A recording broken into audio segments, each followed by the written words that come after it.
Hello. Good afternoon, good morning, good evening, ladies, gentlemen, and NBs. Welcome to Warui Deshou. Well said. I'm the Subtle Doctor. This is Stream of Thought. I have the lead mic today, I guess. Well, all of our mics are equal, but my mic is the first among equals. And along for the ride, my Sega Genesis loving Oh, you fucker. ring You pop absolute fucker. popping No, stop it. Coolio superfan Shadon. We live in a post-Sonic 2019 trailer world now, folks, and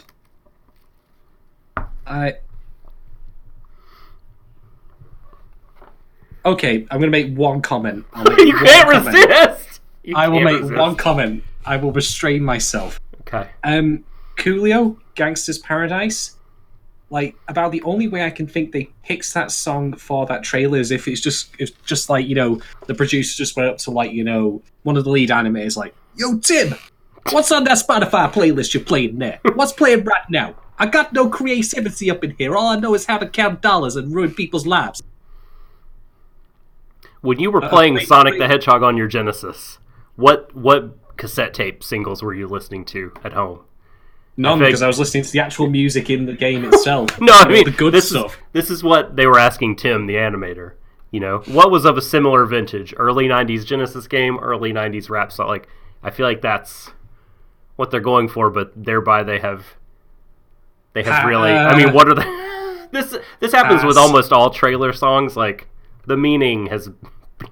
context have been totally sucked away. They've done some, like Guardians of the Galaxy did all right with, well, both of them with their musical choices. Yeah, it can be done well. They did just turn on random and shuffle and go, right, let's spin the wheel of fortune here, see what music I get. Well, I mean, better that than Gary Glitter, I guess, but, well, we're not exactly scraping the top of the barrel here. So, and the rest of it sucks balls as well. There's my other second opinion. Enjoy. That one's free. We'll miss you, Mirror, while you're away at the doctor's. Hope everything goes well. Welcome everyone else. Yuki, regrettably, Vorgelia cannot be with us today. Yeah, she wanted to, but she was overworked and overtired, and so she had to take a pass today. That is the default excuse here, as opposed to the fact that she's just currently fighting off the hordes of hell, like they're coming out of her cupboard. Listen, it happens on a bi-monthly basis. As the dark web, there are some gatekeeping responsibilities. Yeah. She was issued the standard, cache of weapons, and she has to do her duties. So we try not to talk about it explicitly. We're going to erase all your memories after this chat is over. So prepare. If you can erase my memories of the Sonic trailer while you're at it, I'd appreciate it. Yes. Tallulah, listen, you're very lucky in some respects that you're off Twitter. Sometimes I wish I was off Twitter. But let's move from, the blue bird of Twitter to the lovely blue skies of Sarazanmai. The Ikuhara delight and incisive critique and wonderful anime production.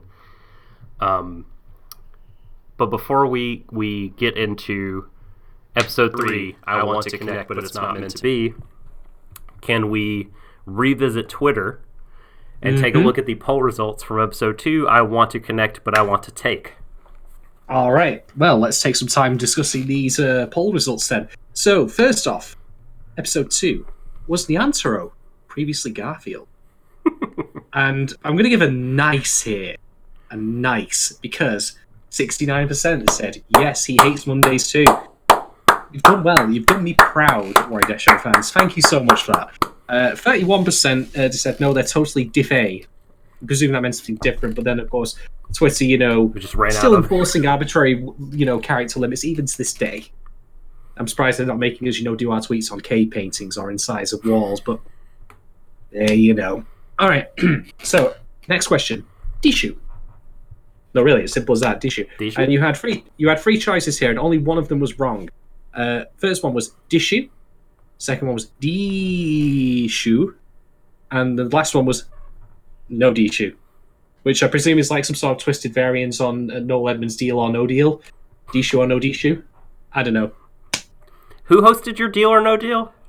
That would be Noel Edmonds, famous entertainer, quote unquote. I think someone called Monty Hall hosted Deal or No Deal in America. Maybe that was a later iteration of it. Overblown, overwrought, crappy game show that was just basically nothing more than bad. So bad. Absolute tat. Okay. What is your favorite game show? I'll ask as I correct. Crystal Maze. This is not even up for debate. This is not even up for discussion. What is Crystal Maze?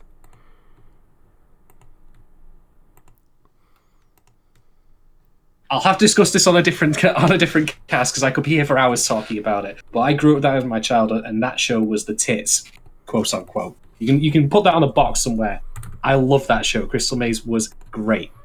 Anyway, so poll results: 17% said Deshou, 72% said Deshou, and 11% said no Deshou. You are correct, Sulabel. The weakest link was a game show. An actual one that involved skill and knowledge as opposed to Deal or Deal, which just basically involved guesswork and just, baking shit up as you went along. So, final question.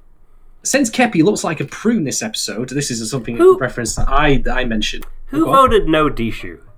Like, come forward and chat, you cowards. Out yourself. Like, why? Fight me in the streets. What? Fight me in the streets, yo. You had two... You had Deshou and Deshou. Like, you could go either way. But was Vorgelia scripting again? Was Vorgelia scripting again? Right. Okay. You're right. Not an unheard of possibility. This could be her shenanigans. That's entirely possible. Oh, well, Yukinon just fessed up, so that doesn't surprise me. Yukinon. Yeah. Yuki put all his talent points into creating artwork and not into actually having any goddamn common sense, so there we go. Explain yourself. Why no Deshou? You must have the Deshou. At least, well, he's just trying to trigger us, which no doubt will now lead him to, make numerous illusionary references to our favourite number 2, because it was the second one we did, but I won't talk about that anymore. So, yeah, since Kepi looks like a prude this episode, as in episode 2, we have to ask, did you find the California raisins creepy as a kid? This archaic reference that I just pulled out of my backside, as I often want to do. This was a mixed bag, actually, so I'm guessing some people had less traumatic childhoods than others, or maybe they had bigger concerns to worry about. Anyway, 41% said, fuck yes. No Deshou on the California raisins, that's for sure. 30% said, still do, to be honest. And 29% said, nah. Apanovi, poor Apanovi, before we did that poll, did not know what the California raisins were. And they Googled and YouTubed said raisins, and boy, they were not happy with what they saw. They are terrifying. The California raisins are legitimately scary. They look like dried up nutsacks to me. But they're like singing songs and playing jazz, and it's blinking with these eyeballs. It's it's not. It's bad. It's bad. Mm-hmm. Yeah, I mean that's another thing. Like maybe the people behind the California raisins came up with the Sonic trailer. It would fit. That like uncanny, unsettling creature. Just pure evil. Yeah, you have to. You have to be like the most wicked kind of individual to come up with garbage like that and expect to crap it out on the internet and have people go, yes, please, my good sir, may I have some more? We love this. We love it. We feel everyone is going to love it. Make 10 of these commercials. And I think they had a cartoon, but it was nowhere near as scary as like the fucking stop motion claymation weirdness. This is how my best friend, my college roommate, felt and still feels, I think, about the trash heap from Fraggle Rock. It gives him nightmares because of Yeah, just weird puppetry. Yeah, I'm very sorry to say, Slubel. The California raisins are Yes! someone's acid nightmare brought to life. Just these wrinkled creatures. Just horrible. Horrible. Ugh, dear. Singing soul music. Yeah, this is what I get for having, like, you know, a really, really, really, like, patchwork for osmosis kind of sense of pop culture where I'll reference stuff that never even appeared in my country, but I know of it by process of just picking up as I go along. And sometimes it comes up with me saying something like that, and I just think to myself, wow, I'm an awful human being, aren't I? Well, if I had to suffer, so do you, fuckers. That's right. Enjoy. This is what you're along for the ride for in Warui Deshou. Indeed. Indeed. Excuse me.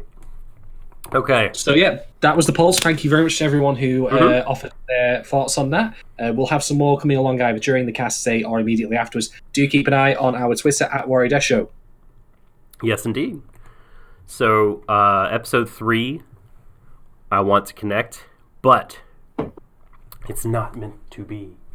Sounds like what happened with my Wi-Fi when I last tried to get it working. What if this is just about a router? Inta is a router. They're all various parts of, like, computer and telephony. Yeah, I'm going to say, like, if I ever have kids and they're struggling with their sexuality, the one piece of advice I will never give them is, have you tried turning it back on and off again? It won't end well. I watched a movie where that guy from the IT crowd, like the Scottish fellow, was like the lead romantic bridesmaids. He was like the love interest, and I don't know, like, he was good in the movie. It was a fun movie, but back when I was first watching the IT crowd, I wasn't like, that guy right there, he's gonna be the guy in the rom-com that the lead girl wants and ends up with. I have to say. Oh, well. That was fun. Then again, to be fair, you know, the IT crowd, it shows lead writer Graham Linehan's understanding of IT in the same way it shows understanding of, you know, trans people, i.e. not knowing fuck all about it. Man. Eat shit, Glinner. Indeed. What a fucking bummer. Okay, let's move on. Episode 3. So, before I do my best to summarize what happened here, I want to quickly read you guys the Wikipedia page for the storyboarder and episode director. Mm-hmm. No need to talk about the writers. Once again, the dynamic duo of Ikuhara and Utsumi are penning this episode. They've written every episode thus far. Interestingly, last episode, so hop back to episode 1. Episode 1 has a single director, Masato Jinbo, and that person is also the director for episode 3. Mm-hmm. However, this is why I couldn't. I struggled to pull up information on them because Wikipedia for episode 3 has him listed as Masato Jimbo, like I was James. About to say, Oi, Jimbo, instead of Jinbo. my dad goes by Jimbo, so I guess maybe he directs this episode. Yes, I'll have to go ask him in a bit. His Masato on his birth certificate. Oh, good God. So, like, I assume this is the same person. It's a typo. It might not be. Chat could be saying right now, it's not a typo. It's the person is. This is a pseudonym for a totally different person. Like, I just couldn't find any information. But the thing I did want to point out is, interestingly enough, episode 1 had the single director but 4 storyboarders. Episodes 2 and the storyboarder was different from the director. Episodes 2 and 3 not only have a single director and a single storyboarder. In both instances, they're the same person. So episodes 2 and 3 are like really kind of crafted by a single person, with, of course, oversight from the writers that we mentioned. But episodes 2 and 3 really should kind of show like hallmarks or touches, particular styles of these directors. So that was all I wanted to make note of here. This episode was a bit interesting, to say the least, for someone like me who's a bit new to the whole Ikuhara thing. Says Yukinon, wow, so this is your first Iku. That's cool. That's Shadon as well. It's his first Iku. So yeah, it has been quite the thing so far. I will say that much. Mm-hmm. This is very good thing, though. I must stress. Totally. I'm so far so good. Like, it's my suspicion, my hope, that if this is your first Iku, you'd be like, okay, this is really good. I want more, because it's really not, super duper, super far removed from his other stuff. Like, the things that he tackles and touches on are pretty consistent throughout, just done in kind of different ways. And hi, Emily Rand, and yes, Enta, we hear you. We're gonna get to Enta. This episode is all about Enta, people love Enta for a very good reason. Okay. It's now bad time for me to make an Enter the Dragon joke, given that's technically his role in the show. He is the dragon of the group. Am I wrong? Why did this not occur to me? Oh dear. If there's one thing I want to say, by the way, about what I've experienced of Ikuhara thus far, like, this is going to sound like a strange analogy. Just bear with me on this. Like, if you've ever seen anyone do extreme sports, I'm talking like, free soloing, or what's the you mean like skateboarding, BMX biking? No, I'm talking the stuff that puts you in real danger. Okay. Well, hey, skateboarding puts you in real danger, I'll have you know. Yeah, especially if you're Tony Hawk, because then you're in danger of just becoming forgotten and ignored. There's danger of irrelevance, but also danger of fucking up your elbows, like I did when I tried to skateboard briefly. I tried skateboard as well, and that ended similarly badly. It's just my ankle ended up twisting in a way God did not intend. Alright, point being, so extreme sports, here's the thing, Brian. If you know what you're doing with extreme sports, you can do some crazy and incredible and awe-inspiring shit. But your margin for error before things become catastrophic is non-existent practically. And here's the thing. Maybe, again, it's not a great analogy, but that's how I kind of feel about this so far, and that there's so many ways this material, if it were handled less delicately, it would be bad. I'm talking Persona 5, the people we referenced last time, bad. But thus far, it's handled its material and its characters with maturity and sensitivity. Like, none of the characters are, like, we laugh at them. We, we have a joke and a laugh at them, but we're never laughing at their expense necessarily, not for who they are. Like, it's more situational comedy, like that we have a joke, like with what happens with Enter and Kepi at the end of this particular episode. It's never mean-spirited, is the thing I'm trying to get across. We'll get to. Well, don't worry. We're gonna talk about Enter in great detail this time around. So we'll come to that in a bit. But yeah, that's my elevated take on how I feel about Sarazanmai so far. Crazy good, but walking the knife edge and yet making it look easy. It does have an effortlessness to it, and it's not cavalier because it is intentional about what it's doing, but just it's very confident. You know what I mean? And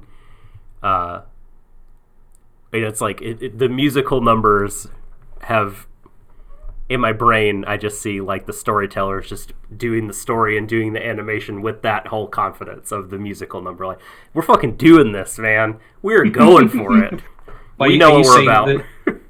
I mean, labor practices aside, are you saying it runs like Willy Wonka's chocolate factory with the Oompa Loompas?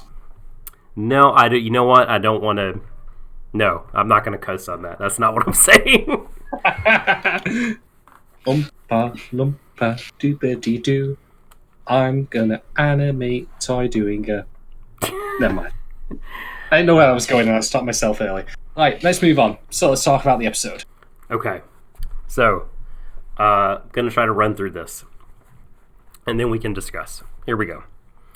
So it picks up pretty much where episode 2 left off. We have Enta kissing Kazuki, and Kazuki waking up. Say, Enta, and then we get our OP, and some things happen that I'll touch on later, but I think the next significant piece that we have is we have Enta practicing soccer at quote-unquote their spot.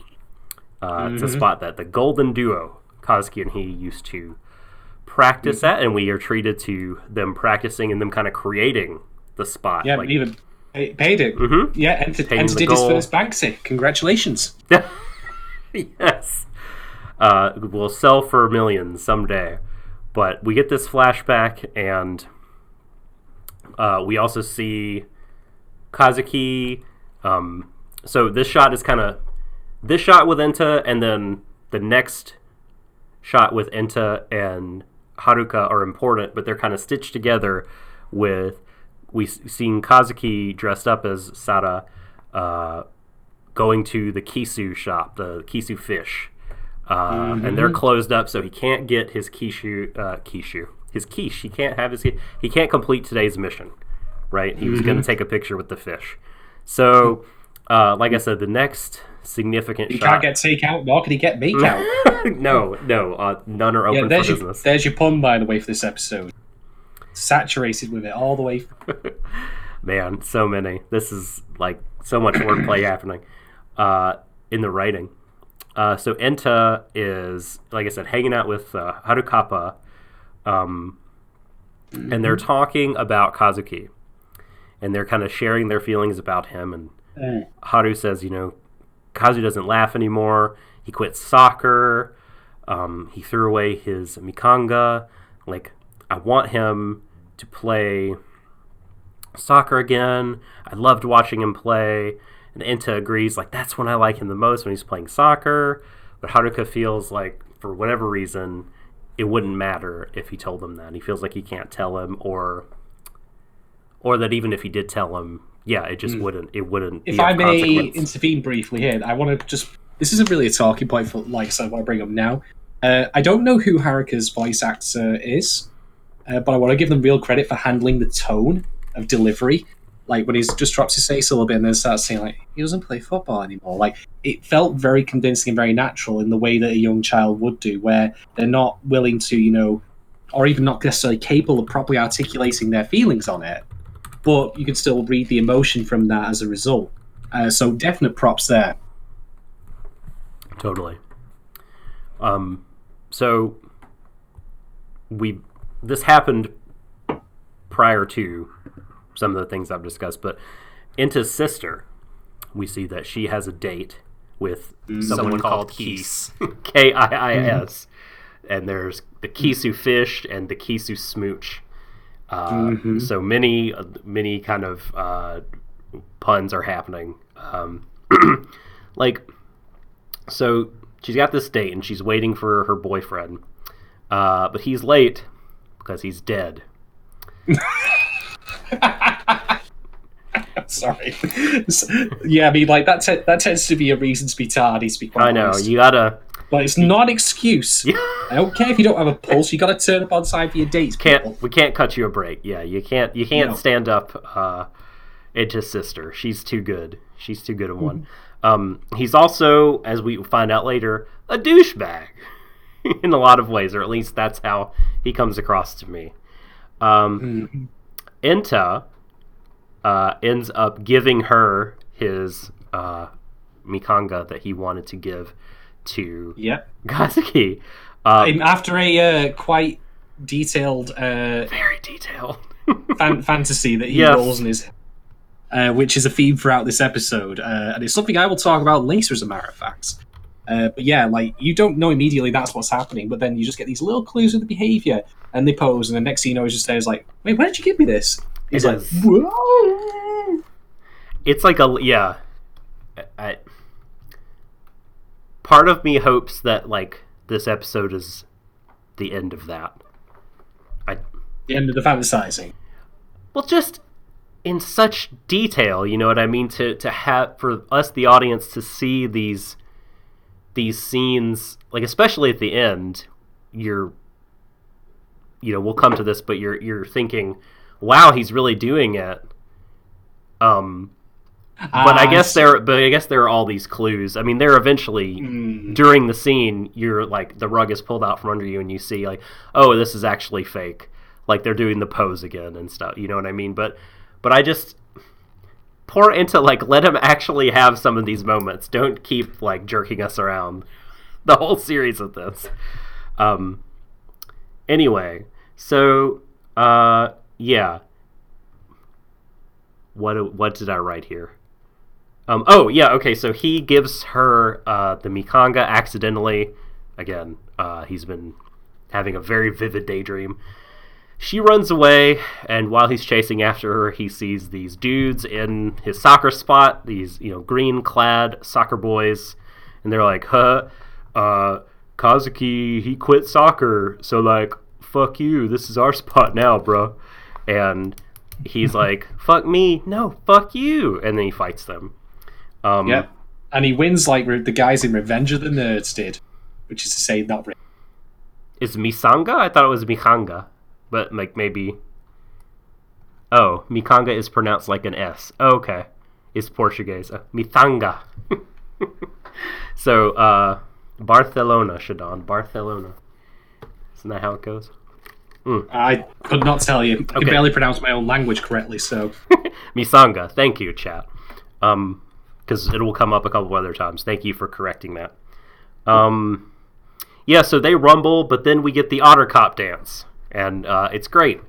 It's great every time. And then cut away from the Otter Cop dance.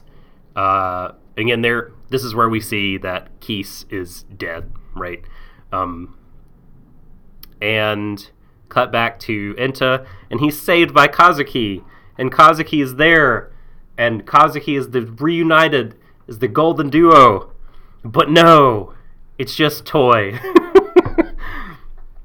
And he said, I just talked to the boys and they scrammed him.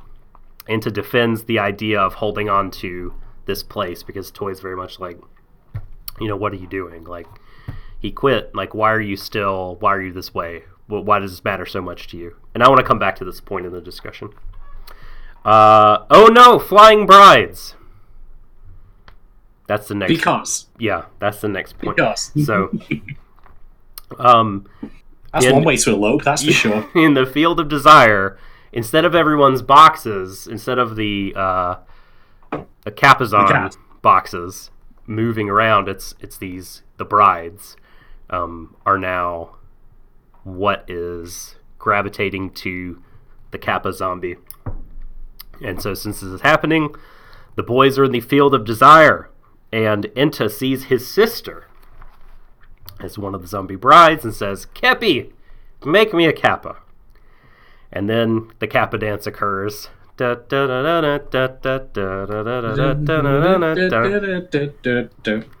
I love the backup singers. Like, Kisu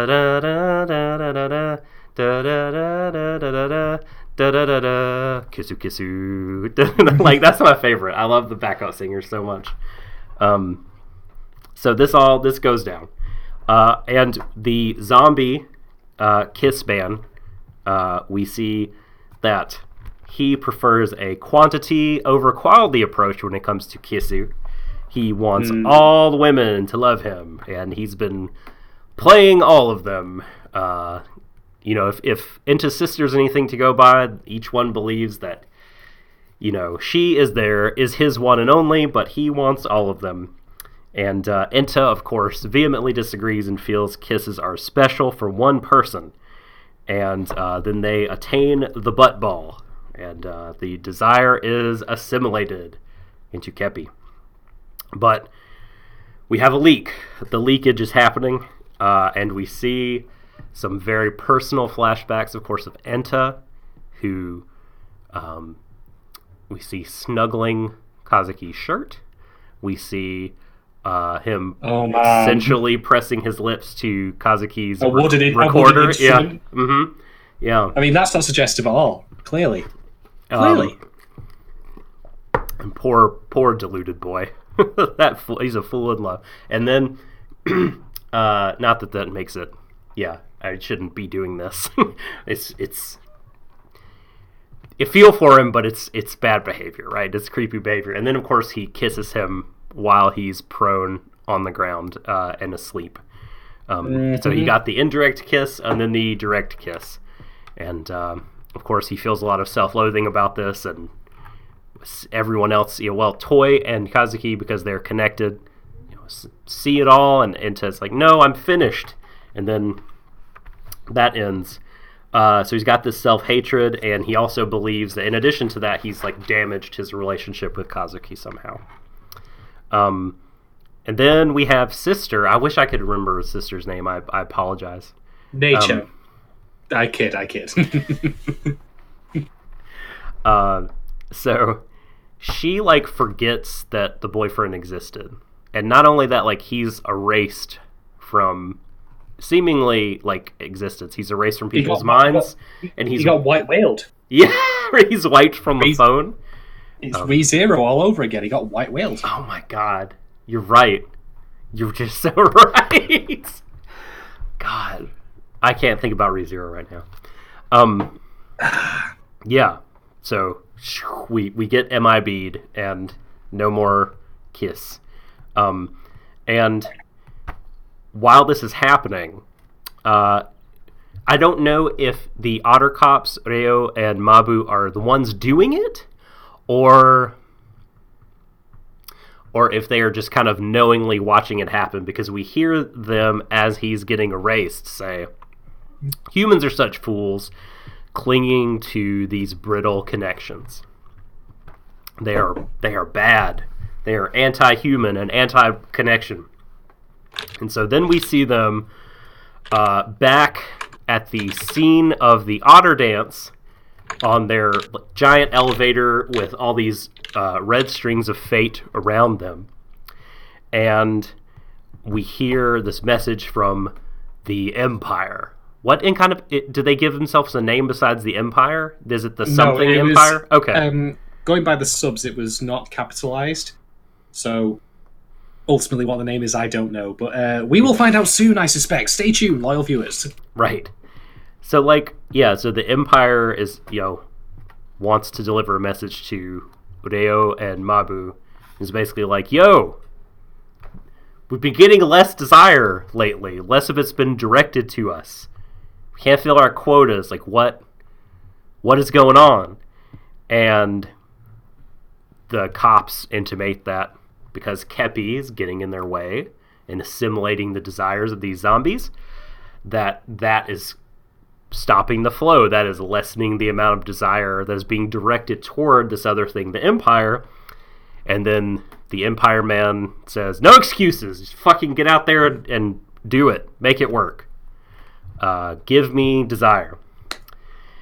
So, then we cut back to the boys, the good Kappa boys, and some really good music starts playing.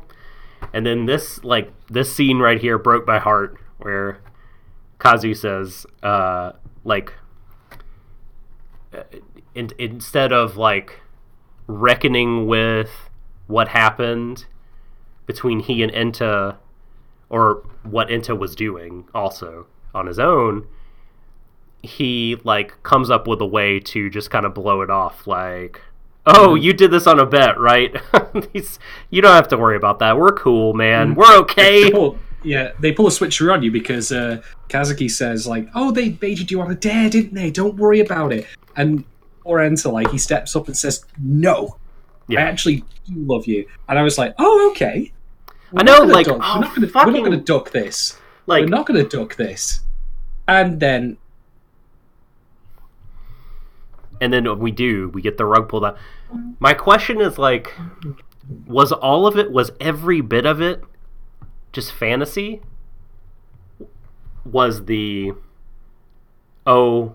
it's just a bet part fake? Was him saying, no, this is very much my business, and then they stared at each other before he started talking again? Is that where the cutoff is between the daydream and real? I want to know what actually happened, because I mean, when we cut back, Kazuki's not even facing; he's in the corner on his phone. But yeah, Enta says that it is my business, and I love you, and we need to be the golden duo again. But it's just another daydream, and he kisses Kepi, and then he vomits in the spring.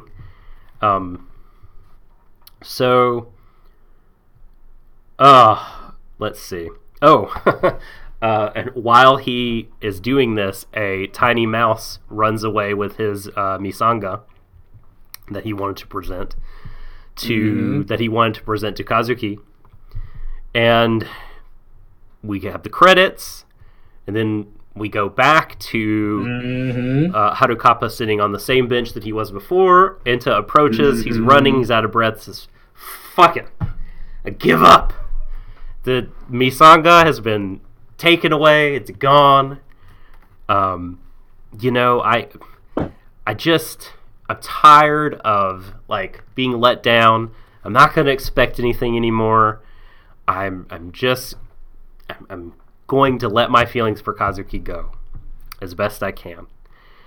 And then, Haruka is like, "Hey, poor Enta, but look, I have this misanga that he threw away when he quit the soccer club," which incidentally was the same day as Toy started going to their school, by the way. That's a detail that I think is worth pointing out.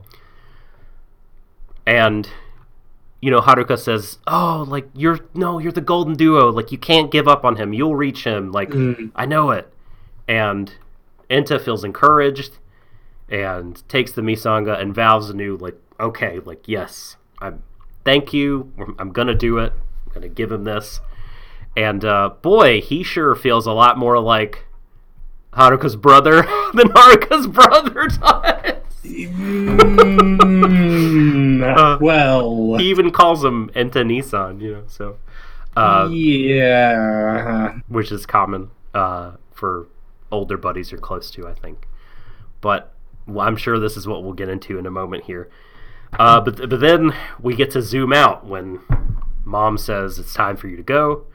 We see Haruka is wheelchair bound, and we see that he is being treated in a hospital named after our favorite idol, Sada. And I think your mind probably went where mine did, in that this, Haruka being in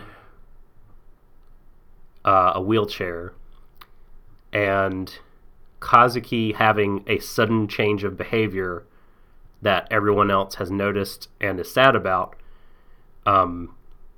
My assumption is that these things are connected. I wasn't so sure of that, but I have a theory on that I'll get to in a bit. So in episode 1, right, we have the very beginning, Kazuki running around and getting hit with a big sign. And I guess, it would be kind of an easy theory to go, well, this was an abstraction of some kind of accident. There was maybe a car crash or something like that. And that is what happened to Haruka. The result is that he's wheelchair bound. And Kazuki, of course, can't laugh. He quits his club. He changes a lot because he feels guilty about all this. And he's kind of warped into this person that trying to make Haruka happy with these text messages has consumed him to the point that he's not really being the brother that Haruka needs him to be. This is my theory. I'm just going to play it more literally and say that I don't think that... I don't know what the sign was right yet.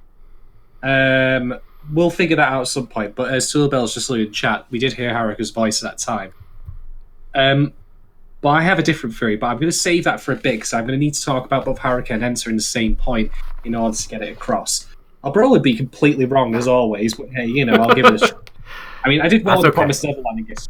But by the way, just to go back to the whole wheelchair thing, you did actually call out in the previous episode that there were guide rails or handrails in the home.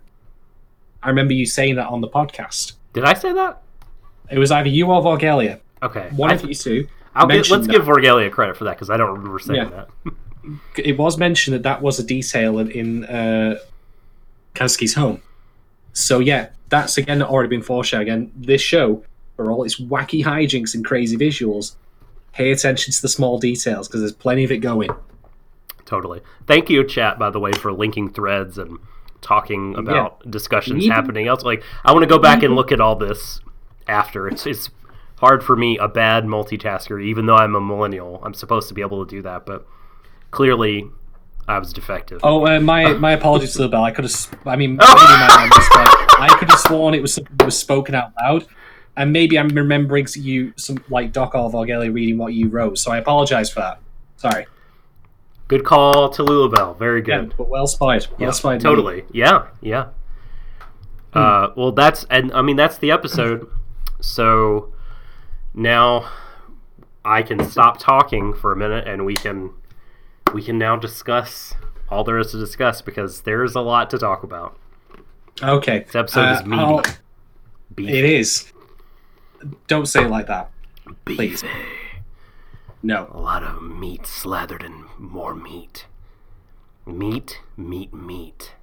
That was on a pizza box, and I was like, fuck this. Thank you for your input, Shie Sasanaka. Let's move on. So, like right, an introduction between meats. Get it? So it's meat with an A, meat with two E's, meat again with an S. It's like they're being introduced and joined together on the cheese delivery mechanism that is the pizza to enhance the experience. Yes, for you and for me. Meat.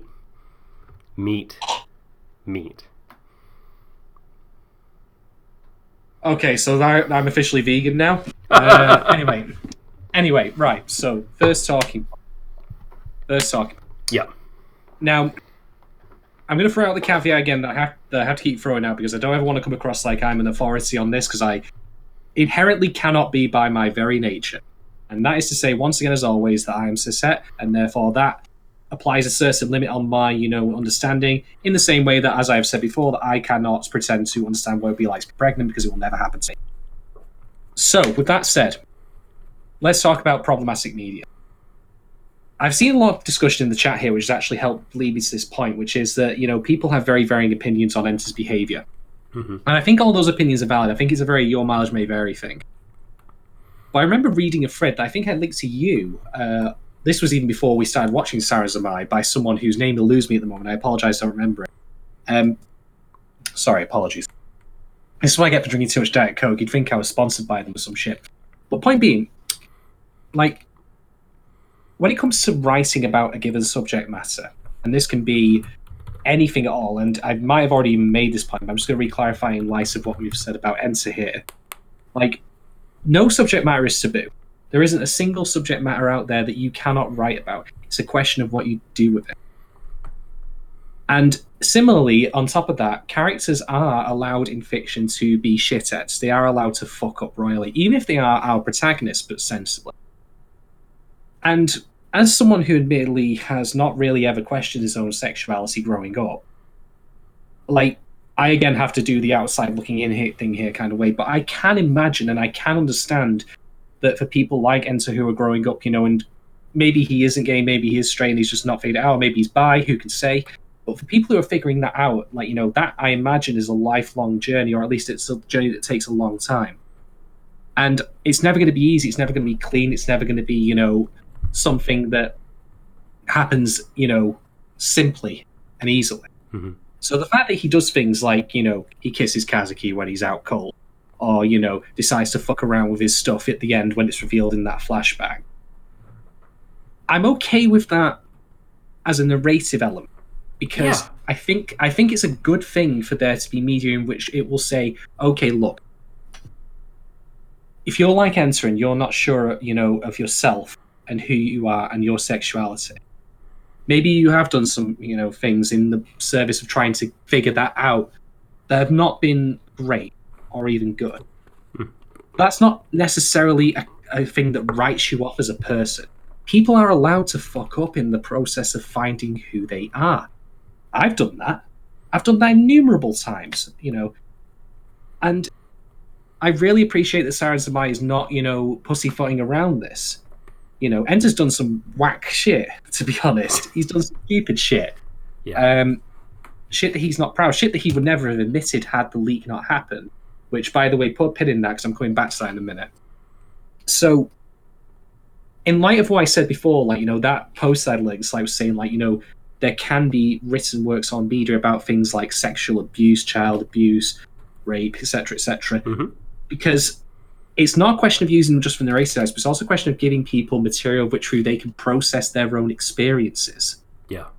So it's not even necessarily the case that Sarazanmai, someone who is, of Enter's age, watching it and trying to process and understand their own sexuality is saying to them, you've done bad, but rather, maybe don't do this, but maybe instead, talk to people about it. After all, isn't that what Sarazanmai is all about? Connecting? So, yeah. I don't mind this all. I actually really appreciate it for as presented, but I am also going to stress is that it's a very much your mileage may vary thing. But I don't think that inherently there's a problem with him fucking.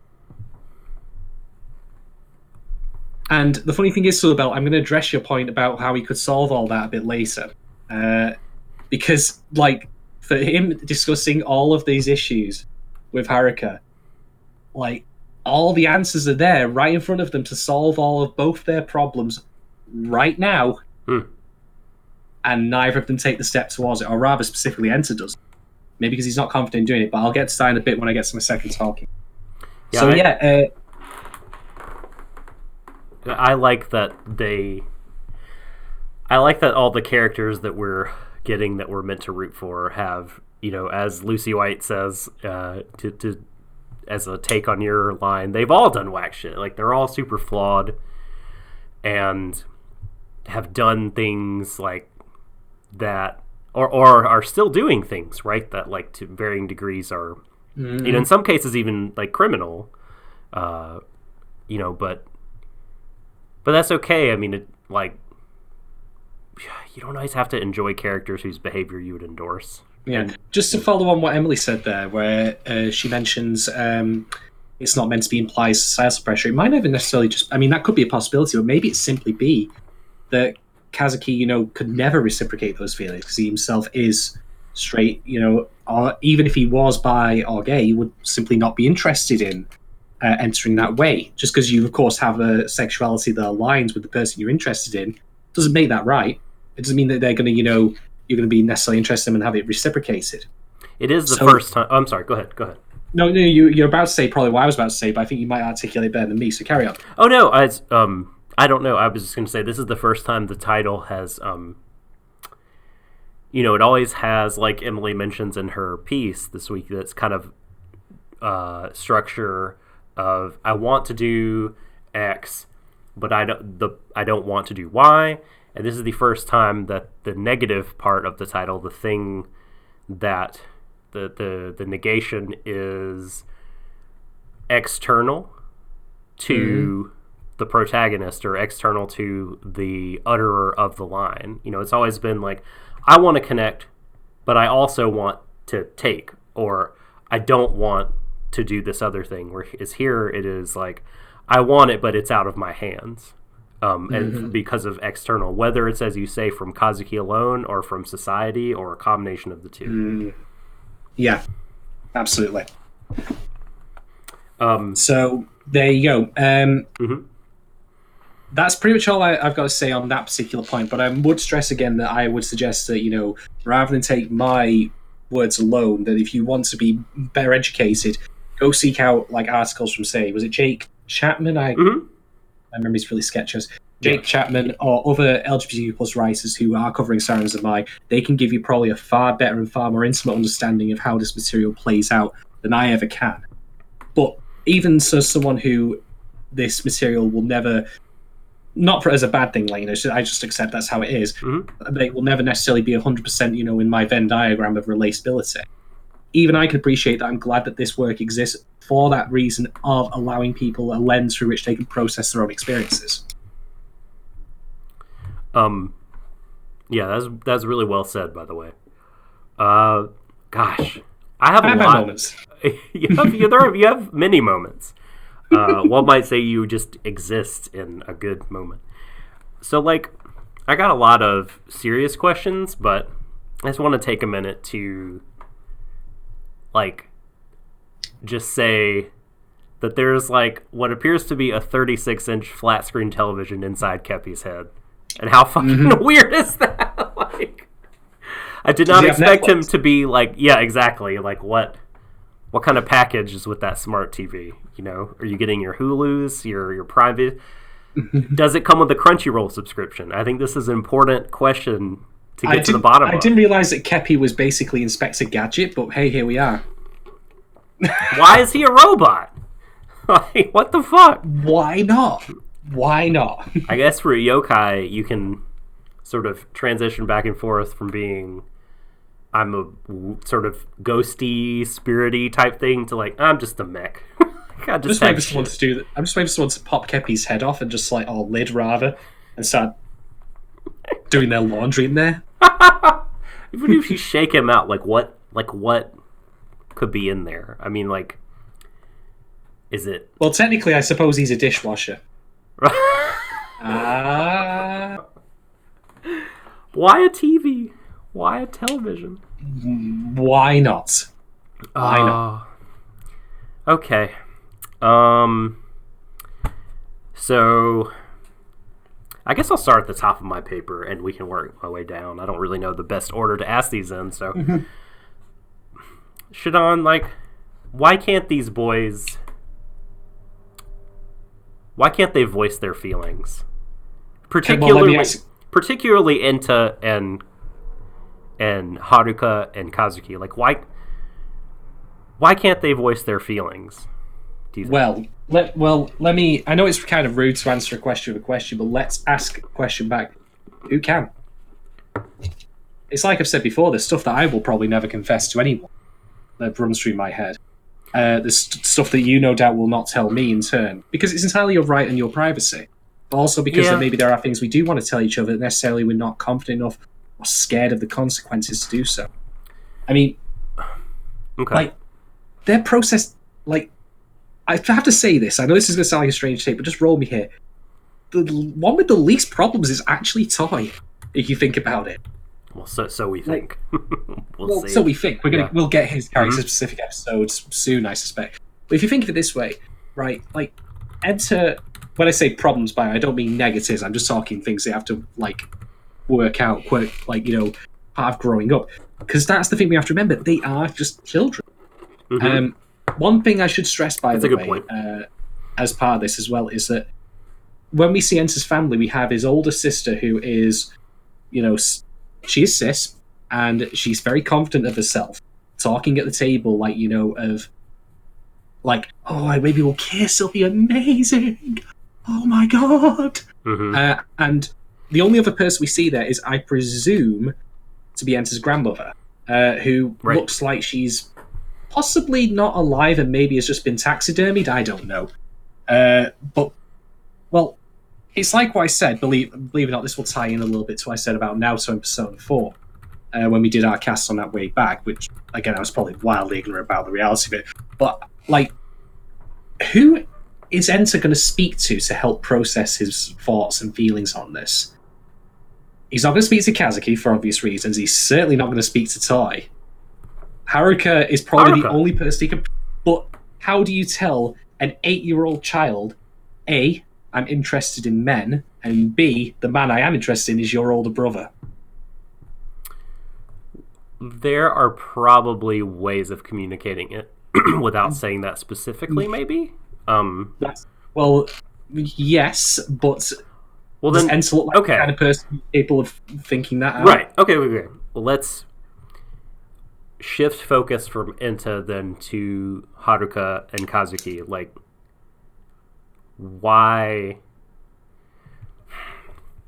Like, what's stopping Haruka from just, instead of telling Enta, just telling his brother?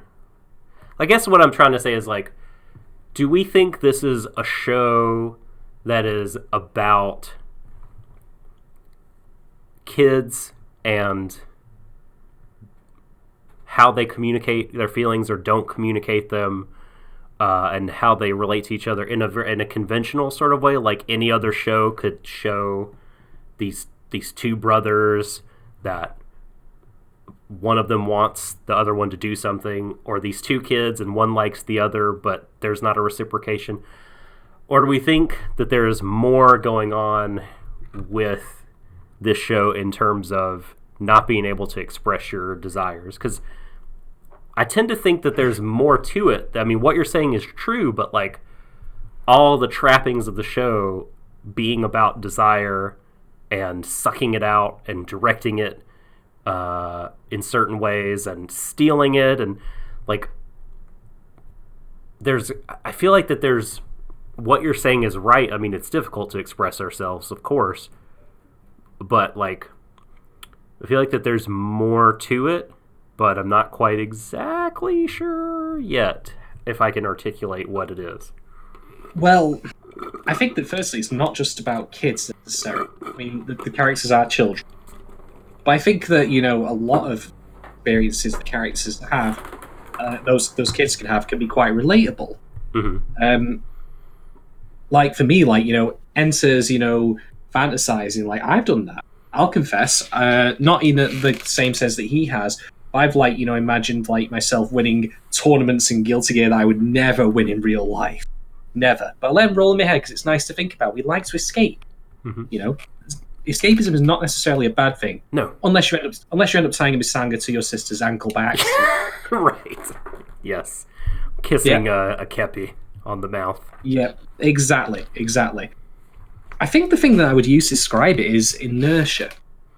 When we get comfortable with our status quos, it can be very, very difficult to get out, to change that, change our relationships, you know, to refocus or reshift things.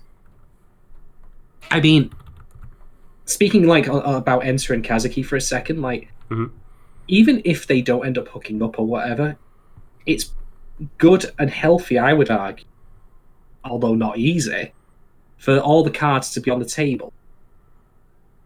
For, you know, him to be honest about it. Say, look, this is how it is. In fact, there's your Frank's reference, the one good shining character moment when, was it Goro, was it? I can't remember his fucking name. Yeah. Yeah, when he confessed Goro about Ichigo, said, look, just put it out there. I want us to, you know, have a clean and clear understanding of each other. Then he hooks up anyway because the show decides that, you know, the good moments he has can just get pissed away like so much, you know. Fuck, anyway. Yeah. But you get my point. Yeah. You get my point. Yeah. I think, inertia is the word I would use for it. I just think, so we talked before about, like, we saw the commodification of desire, and in turn, like, the expression of that desire. Like, I think, you know, we need to think about that consistently, like, across the board. Like, is that affecting... how do I say this? So, it's someone's job in the world of Sarazanmai. It's the Empire's job and the Otter Cop's job to continue directing people's desires towards a certain entity or a conglomerate, an empire, whatever. Does a process like that, sort of continued over time, change the nature of our desires? Like, change how we express them? Change how we think it is legitimate to express them? I think the Empire could be, you argue, like, it could be like affecting these kids and what they feel like they should be doing, or even it's possible to do, or what the right things are to do. You know, if you live under this huge umbrella of a thing always kind of directing your desire. Like, I guess I'm just asking the question, right? If, like, does anyone think that's the case? And do you think it's, like, analogous to anything is there some kind of entity or group of entities in the real world that's like, we want all the desires directed to us? You know what I mean? Instagram? Right? and so, and that, like, in turn, us being on Instagram or us buying things from Amazon or whatever can direct what the modes of expression for our desire that we feel like are legitimate and that we feel like we want to practice. I've just had a thought. Capitalism. That's pretty great. That's pretty great. That's good. Well done, Lucy. You are winning chat. Absolutely. I've just had a thought. Fanwang theory. What if it turns out the leader of the empire is Azuma Sara? I mean, she's the one promoting all of that stuff that's people, all this surface level, selfie related nonsense. She's got a fairly constant presence across all media. Yeah. Yeah. Yeah. It wouldn't shock me. It wouldn't shock me. Man, that would be quite something. Azuma Sara defeated by her fake imitation. Okay. Just saying. Just saying. Well, there's the thing, Slilabelle. Kepi is a Kappa as well, and he's taking desire. So clearly another Kappa might also want desire in turn. So this... It's come up organically, so I'll just ask my next question. I don't mean to cut in line here, Shadon. So, like, this could just be me being a bit thick-headed. But, like, can you, Shadon, or someone in chat lay out some kind of flowchart or diagram in terms of, like, of the desire here? Because the desires are supposed to be going to the Empire, but they are assimilated by Kepi. Where are they going now? Where do they live? By Kepi? Yeah, like, what's happening? And, like... maybe they're being turned into the dishes? Okay. This thing about this question, Doc, is firstly, we don't even know what the Empire is doing with the desire prior to this, because Kepi's arrival on the scene clearly came after the Autocops started doing stuff. So I think this is one of those where we're just going to need more time to let a couple more details unfold before we can start coming safe in concrete. But that is the best guess I have, that it could just be that when you change the desire of one person into the means to give the desire or to see through the desire of someone else. Complete guesswork there. I could be completely off base, as I've known to be in the past, but that's the best guess I've got. And so is taking the desire what Reo and Mabu are doing with the gun? That's killing people? Well, it's certainly... well, if I had to guess, or making them zombies, we'll say. Making them all homogenous group of zombies.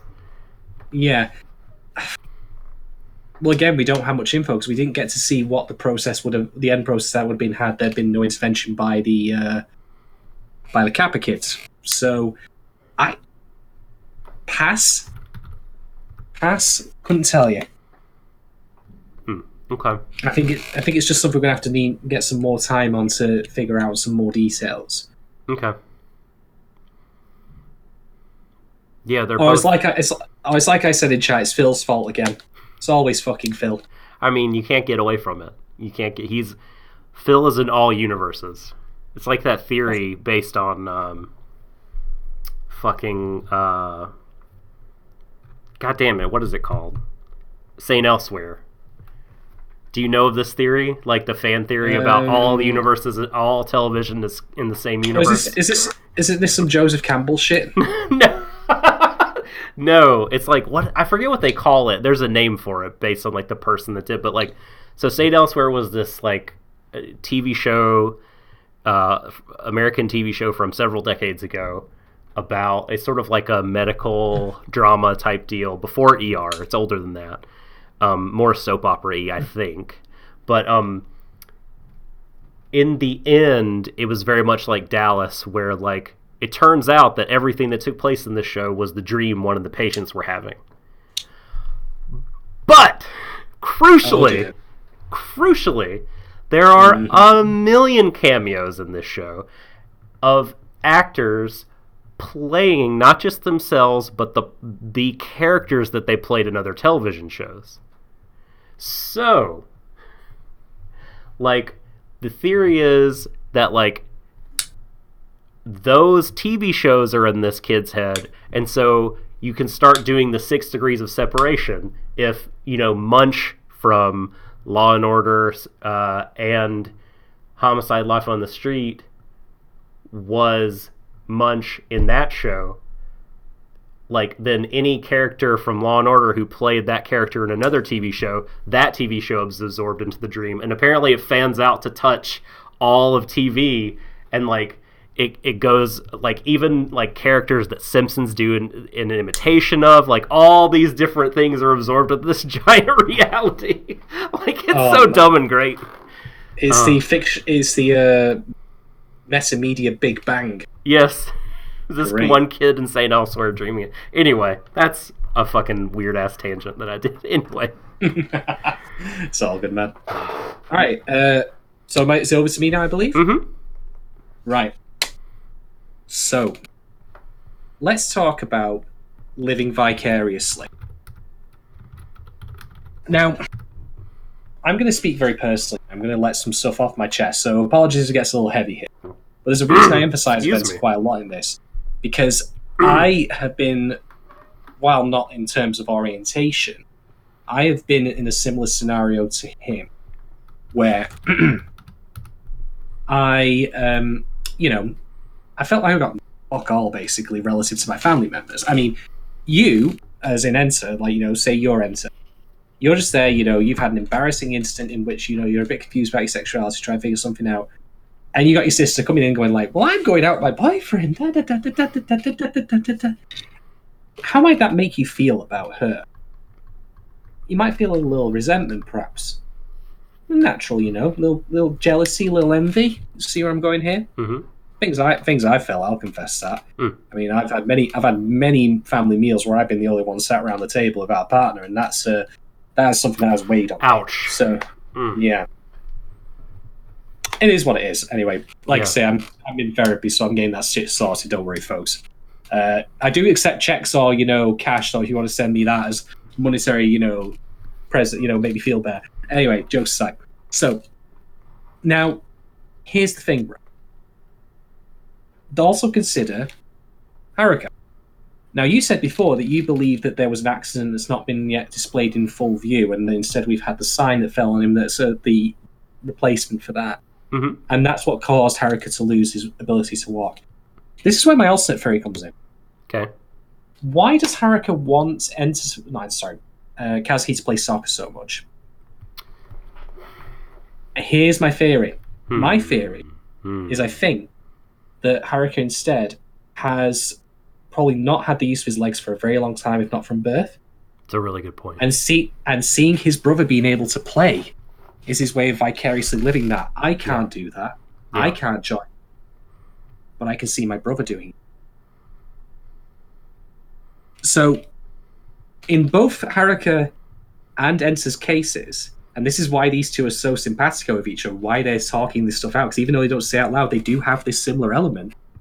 There are people in their families who can perform and do what they cannot. Now, again, I'm reading into this because this is not something that's been explicitly stated. Right. I think there's a reasonable link there. Mm-hmm. Something I'll mention as well, with regards to Enter. So people have been saying that he's a bad person, he's done bad things. And here's the thing, I don't necessarily disagree with you, but I want to point something out here that I think goes a little under the radar. This whole thing of the kids becoming Kappas, it has a breadcrumb trail. It has a sweetener, an incentive, which is the dishes. That's clear as crystal to me. Yeah. What's the first thing out of Enter's mouth the moment he realizes his sister is in mortal danger in the field of desire? Make me a Kappa. Make me a Kappa. Yeah. Yeah. That's it. First thing he does, he gets turned into a Kappa. Now, here's the other thing. this episode does something slightly differently with the Kappa transformations because previously Kazuki was the one who led all the previous time. It's Enter doing the musical number after all, and Kazuki and Toy's backup. So I don't know if there's an explicit rule here that first person goes becomes the lead on this, and subsequently then becomes the person who leaks. Think of it this way. I don't know if Enter knew this or not, if you thought about it. Maybe the show might have benefited from spelling this out in a monologue, perhaps. Who can say? But bear in mind, now having done it twice and having seen the fact that, secrets can, of a very embarrassing and deep nature, can be given out through this, Enter was willing to put his own dignity on the line to save his sister without even considering a second thought about it. So it's not quite as simple as saying he's a bad person. I think he's just, done some stupid shit, but ultimately his innate good nature shows that he was willing to go so far as to save his sister's life at the very real risk of having all this sordid shit spill out in full view of Kazuki and Toy, which actually does happen. We are very quick to label these characters good or bad people based on a very limited kind of sample size of their behaviors, and we should probably be a little bit more cautious. And I don't think it's unreasonable to... And there's like people that are just... Nobody's going to be... It sounds like a cop-out to say nobody's perfect. I mean, like you were talking about earlier, like, especially when you're a kid, you're going to do some really fucking dumb shit. Mm-hmm. And I think it's possible to do some really bad shit and be still good and be redeemed from that and see, oh, I really fucked up. Like, I should not do this anymore. Exactly. Yeah. So, basically, with these two characters, like, you could read into it a little bit and say there's an element of vicarious living here. I don't get why I want, but at least my family members. And that's not necessarily a bad thing. It's good to be happy for your family. Absolutely. But I think that, at least in Enter's case, because we get a very concrete example of that here, like, he's not willing to let his sister suffer, like, just because he's got his own problems. He jumps right into the line of fire in, for all of them, one of the most embarrassing ways imaginable. And yeah, it's a really good point. And as for Haruka, like, there isn't much on him yet, but I have a feeling, I'm going to make another prediction here, Haruka is going to turn into one of the Kappa zombies later. But oh wow! Then bear in mind what happens if they subsequently, do anything about that. He'll get raised. That'll be some dramatic shit, right? No, that can't happen. No, it won't. That cannot happen. Please do not wish that into existence. No, I will not. I will not. But one final thing about Enter and Haruka as well is, like, I said before that the answer lies right before them. In the conversations they have early in the episode, Haruka lets on that, Azuma Sara has been texting him directly. It's the parasocial relationship made two-way. Mm-hmm. Enter knows, from having seen the leaks of the previous two episodes, that's Kazuki doing that. Right. Now, I'm not saying he should tell Haruka the truth. That's right. No. But he doesn't put two and two together here and recognize, wait a minute, Kazuki's doing all of this stuff by dressing as Azuma Sara to help his brother, which I think is actually Kazuki's own response to, Haruka not being able to walk. Like, he's doing what he can to please him. Like, he's going out of his way to do that. But the answer's right in front of him. Just play football. Simple as that. Or fucking, spend some time with him. If Enter had literally just said to Kazuki at any point, this whole dressing thing, this whole cross-dress thing that you're doing with the idol, you don't need to do that. If you want to make your brother happy, you just play football. I can guarantee you at the drop of a hat that Kazuki would never put that stuff on again and he would just play football. The answer to solve both their problems is right there. Yeah. And that's such a shame. Yeah, I know. And why does he think he has to do that? As opposed to, why does he think he has to create this world of illusion? Like, why does he... That is through using an app and texting to them. Why does he think he needs to steal a cat? You know, why does he not just talk to his brother? Because, like, he sort of ignores him by and large. You know, in the morning, last episode, he was just sort of like, yeah, hey, what? Yeah, I don't, whatever. Yes, he's texting Sarah. Yes. Okay, I'm gone. I'm gonna leave. Bye now. Like, and Enta's spending all the time with him. You know, something has really poisoned his kind of way of thinking about all this. Well, here's the thing. It's one of those things I think possibly self-perpetuates in Kazuki's case. Think of it this way, right? Does it the once, and he thinks, he won't buy it. He'll sense something's off. But then, imagine this. It goes well. Like, Haruka's so overwhelmed by this idol, we're paying specific attention to him. Then Kazuki goes home, normal clothes, gets in, dinner table. Zuma, Sarah texted me and it's the most amazing thing ever. And obviously he's thinking about that. And he does it again and again. And then there's your tragic element. I can't compare to that. I'm just his fucking brother. I'm no idol. I'm no one special. How could I possibly get on that level? By literally doing that. By becoming that person. That's so fucking... Oh, man. It's like the parents who are, like, posting, like, these lengthy talks or captions to pictures of their kids on Facebook while, like, their kids are, like, in the room, like, Mom, Dad, like, play ball with me, you know, give me some food, watch a movie with me. And they're like, just a minute, I'm, like, posting about how we are, like, a great family and we have this super connection. That's, like, sort of what's happening with Kazuki and Harukappa. One final thing, actually, because Lucy has just actually led into one of the final things I was going to say about this, in which he seems a lot less naive than he initially appeared. Now, again, reading into this, and Emily Rand, shout out to you if you're listening, you've actually read the thing I'm about to reference here, and I did promise you once I would read it. I didn't get round to it because I'm an awful, stupid human being, and I will fix that at some point by reading the book. That's going to take a little longer, I'm sorry. In the closing scene of this episode, Haruka says, you know, I had a dream where I was flying, you know, on the back of the Antero, and I met the Little Prince. Who is the Little Prince? Now, I haven't read the actual book.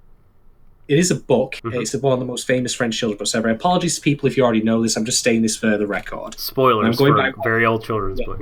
Yeah, I'm going by what I read on Wikipedia, which is just a stupid idea anyway, but I thought I need a quick reference. So The Little Prince is a story involving the titular Little Prince, but it's actually narrated by a pilot who meets him in this, like, desert area. And again, Emily, if you're listening, please chip in and point out if I'm wrong here. But the idea of the Little Prince, from what I read on the summary of Wikipedia, was that the Little Prince is like childhood innocence and sincerity versus, you know, adults having no imagination, no creativity, no energy, no verve, etc. But here's the thing. In that dream, Haruka doesn't identify himself as the Little Prince. He identifies himself as someone who meets him, i.e. the narrator, i.e. the adult. And I think that's a tacit admission through that dream that he feels he's passed beyond being a child and now probably realizes the gravity of his situation. That's a big read, it's a big leap, and again, I'm working off very limited understanding of the actual book here. But that might be what they're going for. It's a very specific reference to put in a dream like that, or rather in a totally. scene. So there's got to be meaning in there that Ikuhara or the writers intended. And no doubt Emily could probably do an infinitely better job than I could in deciphering and decoding what that might mean, but that's my hot take on it anyway. He really loves fairy tales and children's books, Iku. Yeah. Anyway, I've finished, like, rambling off now, but yeah, there's a very good reason this episode has Enta and Haruka spend so much time together, because context may differ, but situation is otherwise exactly the same. They are in the same rut. Enta has a very good imagination, by the way. He's quite the dreamer. So maybe there's still some childlikeness about him. Yeah. that remains. So, the next, let's see, I only have a couple things more. Did you notice, like, I thought this was cool, I only noticed this on the second watch, that, so, in every, daydream Enta had, he and Kazuki were doing the golden duo pose, but they did it for real when they were Kappas. You know, that, again, just reinforces another point I want to make. For all the fact that they can't talk to each other about the crazy shit that, like, is going on inside their heads and the things they have to deal with, look at what they get up to. I know. Look at what they do. That's, like, the core, like, you know, contradiction / dissonance to this whole thing.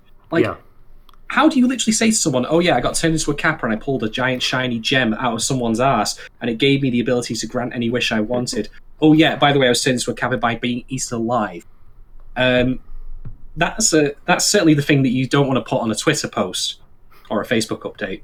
Smash that like button. But I thought it was so great. Like, Ryo and Mabu dislike this. Thumbs down. Downvote. Fucking when the boys were spinning around and then they have gotten over the top of the fish, the Kissu zombie, and they land. Toy lands on, like, his feet, or, like, lands on, like, one knee, a la, like, Ninja Samurai guy. The Enta and Kazuki fall down, and when they get up, they say, like this, and they do the golden duo pose, and I was just like, fuck yes! Like, it's in their subconscious, like, and they were connected again as Kappa, and then they do it. It was so great. Other questions, let's see. Okay. So, Ryu and Mabu, when they say, oh, foolish humans, what is the quote I've written down? For they're fools for clinging to these brittle connections. If we are fools to cling to brittle connections, do you think that there are stronger connections that they think we should be clinging to? Or are they saying that all connections are brittle and stupid? And well, if I had to read anything into this, by the way, one point I forgot to mention before that I really should have done. Like, it's interesting again to note how we've got Enta, our protagonist, whose sexuality is, like, very, you know, uncertain to him. He's very nervous and he does stupid shit as a result of it. He's working things out. Autocops, though. Autocops are like, yeah, we know what we know. We know what we're about. Yeah. We know. And that's been noted that, you know, our villains are very certain of themselves.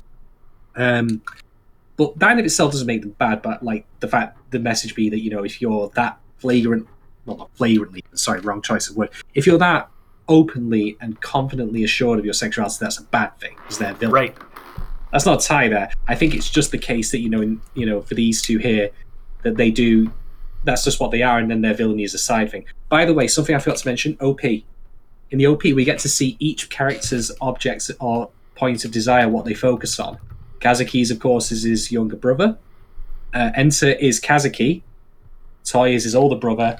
And I will probably get the names wrong way around here, but Rio, or how you pronounce it, Tsumabu. I don't know which way it is. I apologize for getting it wrong. So yeah, again, nice foreshadowing. But let's go back to the Otter Dance. When he pulls out that heart, like it's Temple of Doom, the heart is made of clockwork, as has been noted. So maybe the thing that the Otters are getting at, that what they want, is something that's mechanical, something that's understandable, something that has clearly defined input and output, rather than the messy, lurid nonsense, you know, that we get elsewhere, where people can react, you know, completely differently. Because if you can mechanize desire, you can monetize it if you can predict it. Well, that's also, consider also the amount of mechanized equipment in their dance scene. All the steam pipes and whatnot. Yes. Measurement dials. Maybe this is what it is. Maybe it's a question of, you know, having a clear, like, I put something in and I get something out and I know exactly what that is. There's no ambiguity. There's no fear, no worry. And indeed, that actually, now that I'm more to think about it, maybe that contrasts in turn with our characters who have no idea how the people they care about would react if they told them the truth, and that's what's holding them back, because they can't be sure of the output. Yeah. Here's my mic. Boom! Yes. I could be talking out my arse, to be fair, on this. I mean, smart people and me will know, but that could know, be I one like way you all can this. look at it. This is really just things to think about, you know? I mean, what... I wonder why we're admonished for clinging to connections.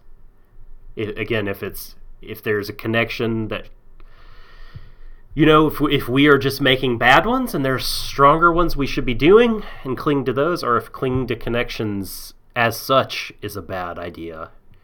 And maybe it's not necessarily that, but more it's a question of being safe, playing it safe. Yeah. You know, it's fine to have a connection if you totally understand. That's if you totally understand, as opposed to taking risks. But, well, like in all gambling, if you play it safe, you won't reap the highest rewards from it. You know? Yeah. Okay, so Emily, Go Atomic Robot in chat, is saying, I don't think their gayness is a way of showing evilness. I'm watching Robohachi, and there's a gay villain who keeps saying he's literally after the main character's body and picking his lips about it. To piggyback off what you were saying, I think I mentioned this in episode 1. Like, if you isolate an Iku show, it's understandable, but the sort of that type of villain is every Ikuhara villain is the problem. Is like you know, a very kind of tall, lean, confident gay man. Well, it's the bad guy. You know what this has just made me think of, and again, possibly a bad comparison here. Do you know who the Art Cops remind me of, at least conceptually? Who? Disney villains. I'm dead serious, because a lot of Disney villains, The villains, yes. Yep, opening for tend to have a certain amount of queer coding to them. Mm-hmm. Right. This was something that Lindsay Ellis did in her video on Disney villains, and also discussions of various properties. I don't remember who the villain is from Pocahontas, for example, but he's got his, like, well, see how I glitter. You're right. At the moment. Right. He's got that. Yeah. There's Gaston elements. from Beauty and the Beast. One's a dick like Gaston, a massive wank like Gaston. No one. Well, Gaston's an interesting exception because he's the man, you know, the Ubermensch. He's like toxic masculinity taken to its absolute extreme. He is the golden one. Oh, put on film, put on paper. Well, to answer your question, Emily, in the case of Pocahontas, I know for a fact that the villain of that was definitely European, because that's the actual context of the film. They're the first settlers coming over from England. So Lindsay's contention is that he's queer coded via that, right? Yeah, I haven't seen the video, but it's interesting. Yeah, go watch all of Lindsay's stuff. Like, she's a really good. She's a really because it's good shit. It's inspirational shit. Like, that's the kind of content that I would want to make ultimately. She's a really good essayist. Very worthwhile. Mm-hmm. One final...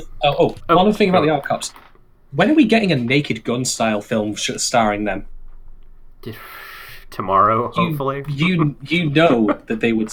I mean, there's that scene in one of the Naked Gun films where Leslie Nielsen and his love interest are both in giant condoms. I'm just like, that's the Art Cops. That's it. I could totally... Like, Swan draw me fan art of them doing the scene where they're, like, moulding clay into ashtrays, but it's just the Art Cops instead. You know I'm right. You know they'd have a shootout where they're literally 2 feet away from each other and they can't even hit it. Oh, you know there would be that nice beaver line. You know that nice beaver line's there. I'm just saying.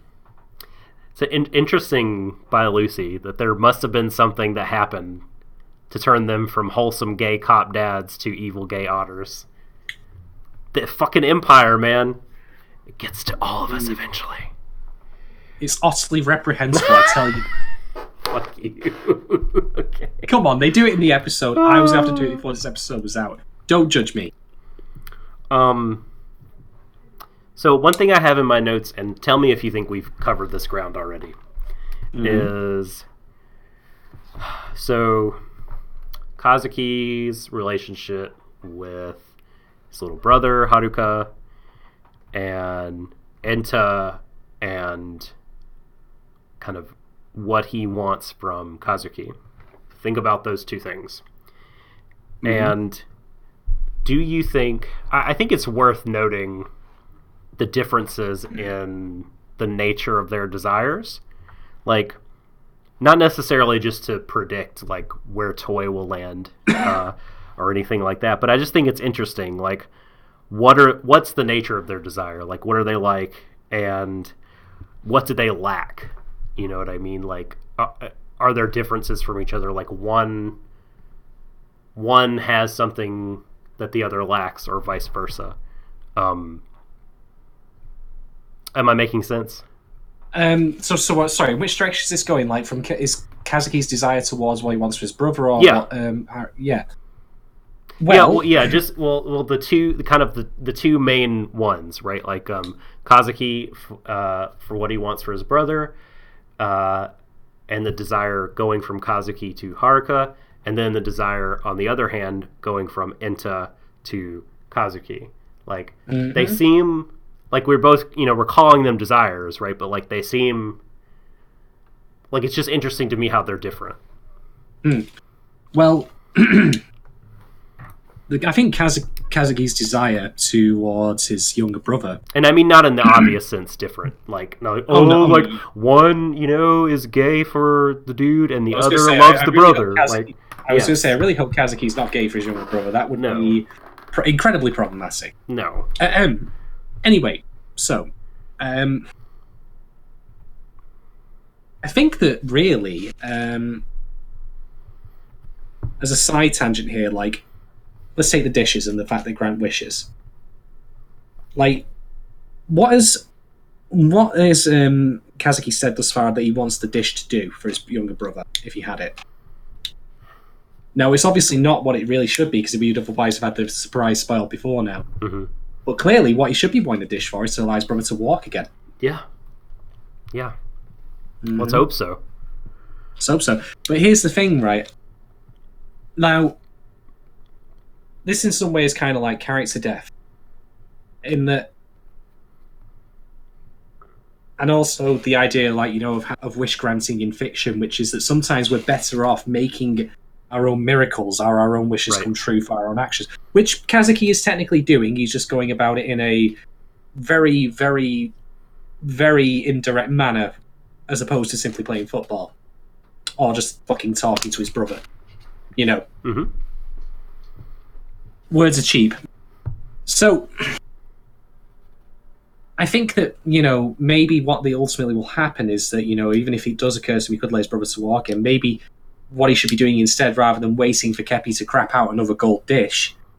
By the way, we're definitely not going to have all the dishes come out before this season ends, because bear in mind, 5 silver for 1 wish. We've got 10 episodes. The math is not in favour of this. No. So I'm thinking that maybe, the idea is that it's better instead that rather than wait for this mythological being to give him the means to, let his brother walk in, that he just simply becomes a brother to him, rather than this distant figure. That'll be good. I mean, I'm fairly confident that's probably what Haruka's desire actually is towards his brother, to actually have a brother. But insofar as his desire goes at the moment, like, I think it's just I think his desire is to, connect with his brother and do right by him and make him happy, given his situation. But he has no understanding of, like, the best way for that to happen that's good for both of them. I'm not just talking the fact that he doesn't need to dress up, I'm talking the fact that it would be beneficial for him. He would make him happy, I imagine, to see his brother smiling and watching him play football. As for Enter, I think that, again, I'm speaking as someone who's never gone through this experience myself, so take this with the gigantic pinch of salt that it should come with. Like, I think that, for me, it's something that he's grown up with, and because he's been that close to Kazuki, that as his sexuality got, like, these things have kind of come together and aligned together. Like, I'll admit, I'm really close to my friend. Smoosh those together, put in a blender, you get the idea. So, I think that Enter's desire towards Kazuki is to find that kind of special relationship, like to be that close to him. But I don't think he understands the terms under which that would happen. Like, he wants to be that close to him, but like, what happens then? How does that progress? He sees it as the end of a journey rather than, something that continues onwards if he were to get that.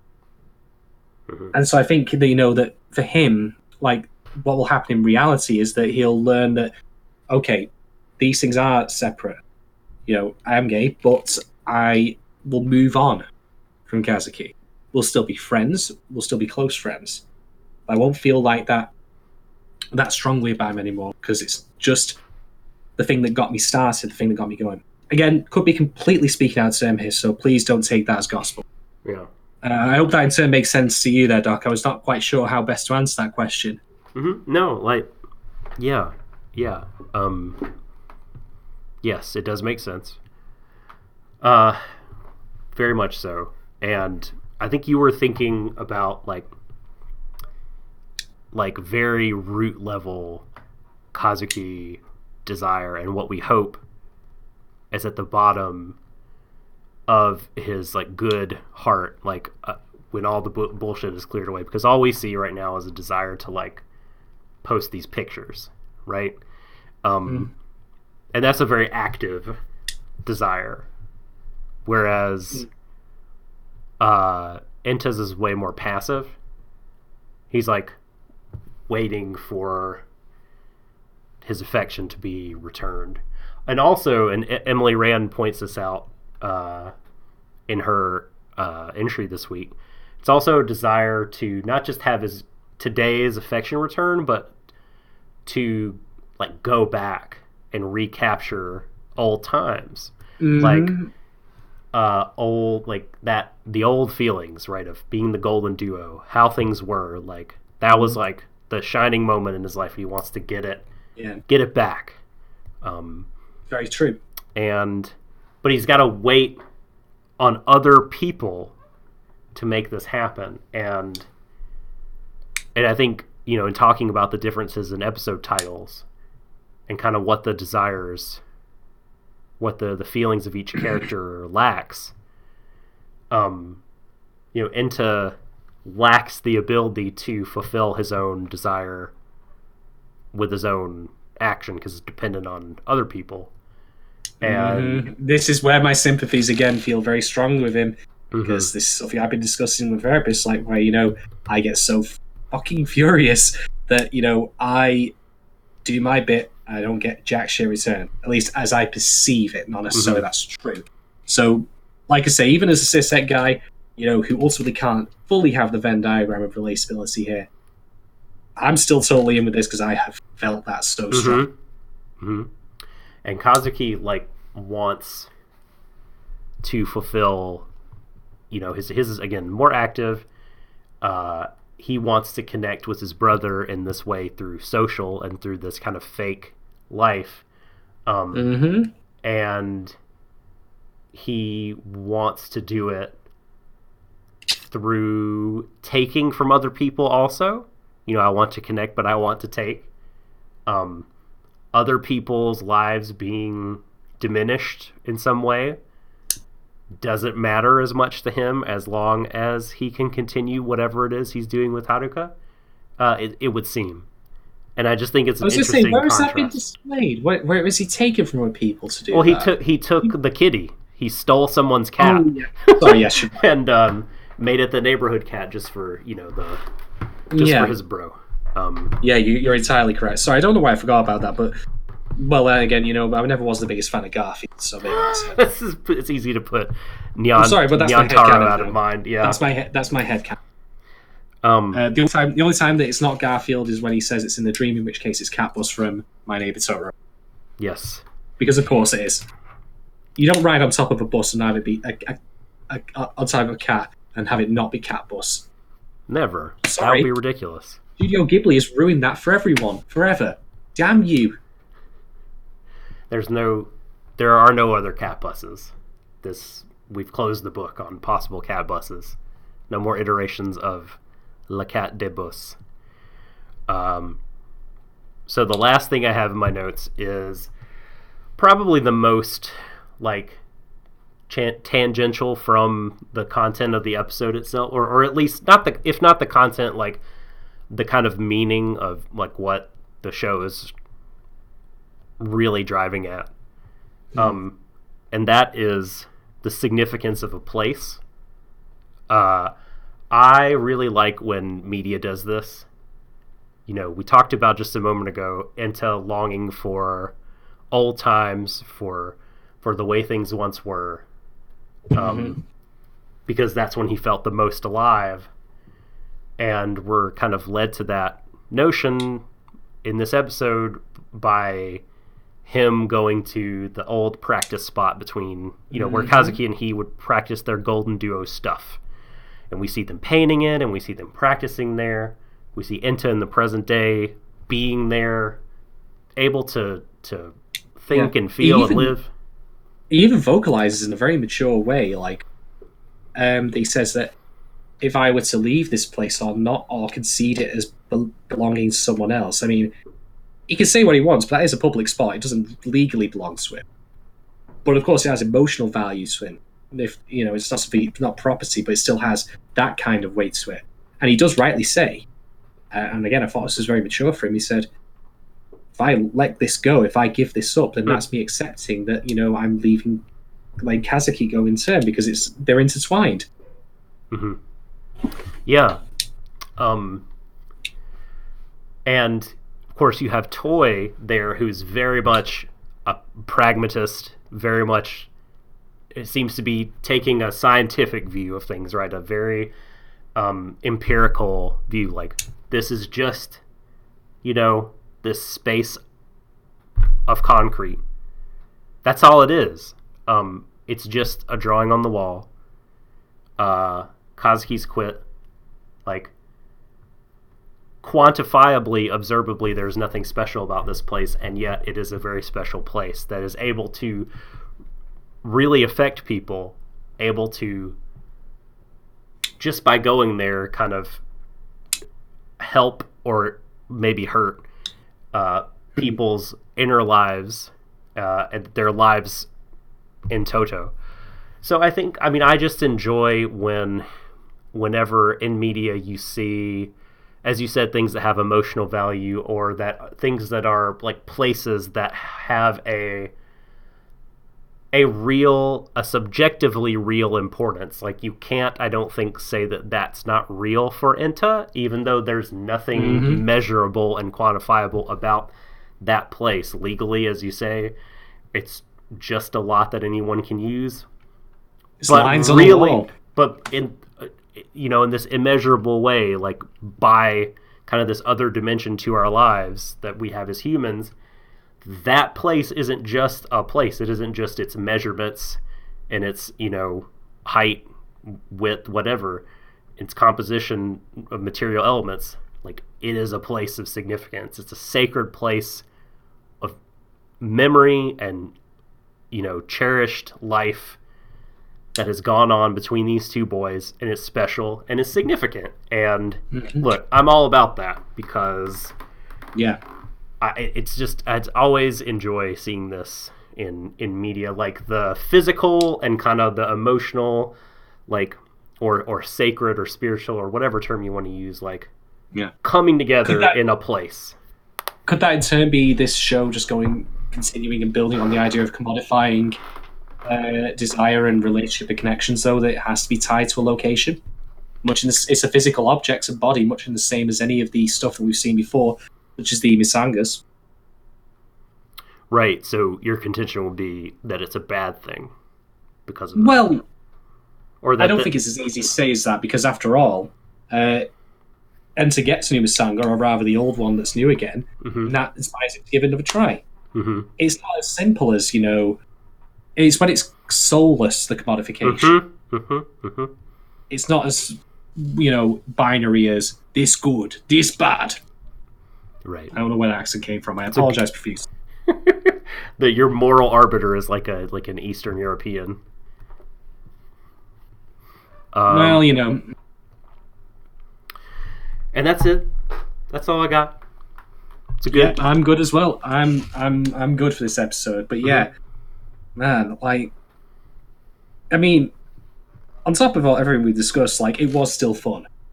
Like, even when the show's dealing its heavy hand, with all the things like, I mean, learning that Haruka, like, at the end, this sweet little kid is wheelchair bound, that's sad, that's grim, that's awful. Yeah.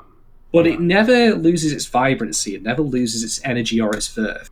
If I had any criticism to make, I suppose it would be that, like Yukino mentioned before, they're starting to recycle the animation a lot for both the Art Cops dance and, in turn, the actual fights. And the fights themselves are not proving them to be so interesting visually week on week, But we are only 3 episodes in, and things could change. I don't think that they will with the fights. Well, maybe not entirely, but like little elements here and there. And hey, you know what? I love Thunderbirds as a kid, and that show was 90% stock footage week on week. So I suppose I should be bitching, really.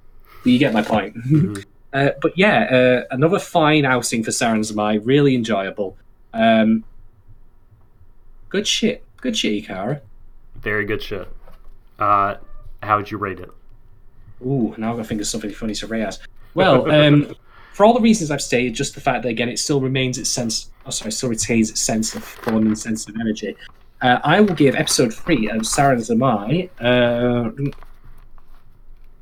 I will give it 4.5 never to be seen fish boyfriends again. Very good. The one. In fact, can I just point out how appropriate is it, by the way, for Enter's older sister to be fishing and that one got away? Oh, that's good. That hadn't occurred to me. That's very good. Yeah, he was the fish boyfriend after all, and he just broke the line. Man, this episode probably for the best. the brightly colored episode about fishing definitely made me want to watch Suritama again, which is a very brightly colored anime that is all about fishing.